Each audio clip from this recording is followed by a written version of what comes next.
In this video we're going to have a look at what the moon is up to in the next week or so and how the land lies with astrology. We've got a full moon coming up in the States and Canada. That's going to be late on Tuesday the 1st of September and very early hours of Wednesday the 2nd of September here in the UK. We get that full moon and the moon actually enters Pisces just before that. So the Pisces influence is going to be what this full moon is about. It's also the corn moon, which comes right at the beginning of September, and it sort of marks the turning of the year, the passing of the seasons, all that kind of thing. So it is a time of big change, and as we're building up to it, I don't know about you, but I'm getting more and more mad, insane dreams, and if I write them down, I sometimes see a thread to them. There's actually always a purpose to dreams, because it is the other side of our waking life, you know. Some cultures say that the dream life is actually the real life and the rest of it is just kind of craziness.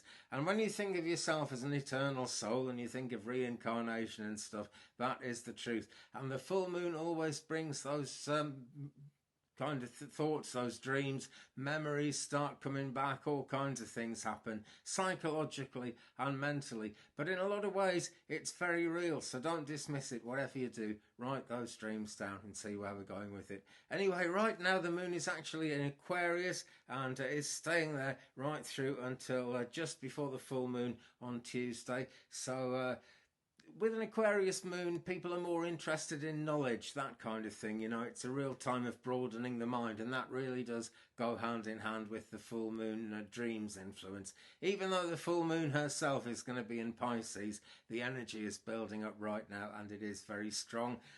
Aquarius want to kind of communicate with like-minded people, and people have a desire for freedom, that kind of thing, and independence as well. That can become very strong, and this is the time that favours that. So if there's anything where you've been thinking, I really must do a bit more in the way of standing on my own 2 feet, or I could achieve this for myself, now's the time to start thinking about it. Now's the time that starts planning. My good friend Sammy reposted a thing on Instagram yesterday that said wanting to do something is probably the best reason to do it, because something happens spiritually in the higher self when we want to do something. And you know, the negative side of life often comes in and says, oh, I won't be able to do that. No, forget it, that went wrong last time.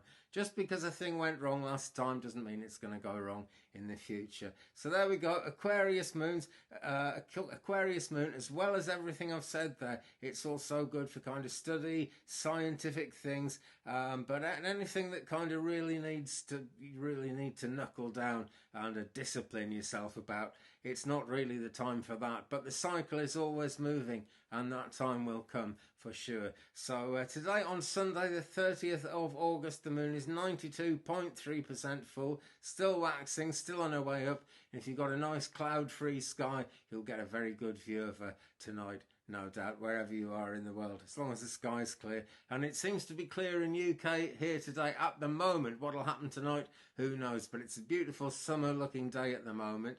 But the seasons are turning, the corn moon is coming, and things are going to be changing. So, you know, there's been crazy storms in some parts of the world. There's been crazy storms here, actually. I just went outside and a tree had blown over. So today the moon is square Uranus, okay? Temporary upsets in the flow of events. You get unstable moods, you get people changing their mood quite quickly. And what you've really got to do with the moon square Uranus, because it's not the easiest of alignment to square, it's a bit kind of head to head. So expect the unexpected, basically. Socially, things could be awkward, things could be inconvenient, things can suddenly crop up. And actually that's the case with me today. My daughter suddenly wants to come and stay with me, and so I said yes, and she said sort of in the next few days, the next week or so, and I said, well, when, you know, and she said, well, how about Monday? And this was yesterday, which was Saturday. So I'm delighted that she's coming. I haven't seen her for ages because of the lockdown and all the restrictions and everything, and I'm really looking forward to it. But at the same time, I'm kind of clearing my house out as quickly as I can. I'm surrounded by piles of junk and things here that I've got to sort out. So that's what's going to be taking up my day. Anyway, moon square Uranus. The sun is actually trine Uranus at the moment, so Uranus is busy there as well. Sudden moves, unusual, radical proposals, controversial, surprising aspects, and original ideas is what it says here. So it's a bit all over the place. It goes with that expect the unexpected thing, but basically it is a time of progress, and it's a time of innovation, thinking of new things as well. So I'll say it again, don't be put off doing anything new just because maybe things have failed in the past. This is a good time for it. Uranus is retrograde at the moment though, so it's kind of difficult to call. Many planets are. The only ones that are going straight at the moment are the Moon, Mercury and Venus. Is it? Let me just check and make sure I've got that right.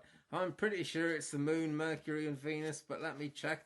I've got Llewellyn's 2020 Astrological Pocket Planner here, and that always gets me through, if I can only find the page.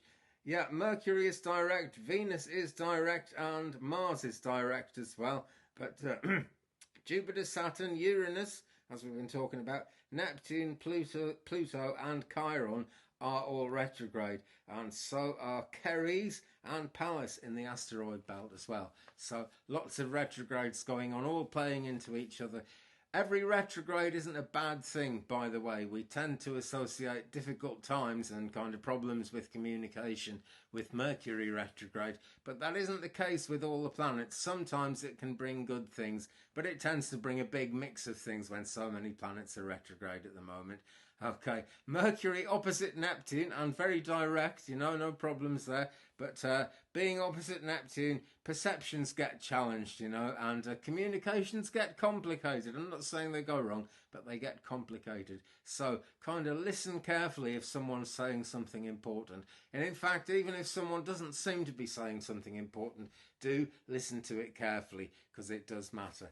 Okay, I'm going to wrap that one up there. So a full moon week ahead of us. That is the real big news about next week. Thanks very much for watching. Thumbs up if you've enjoyed it. If you're watching on YouTube, please subscribe to my channel. If you're watching Instagram, Facebook, anywhere else, and this goes out all over the place, you can follow me, by the way. I'll put the Instagram link down below this, and then you can kind of check it all out. But anyway, like, subscribe, leave me a comment wherever you're watching, and we will share the journey. Thanks again. Have a fantastic week ahead, and I'll see you very soon. Peace.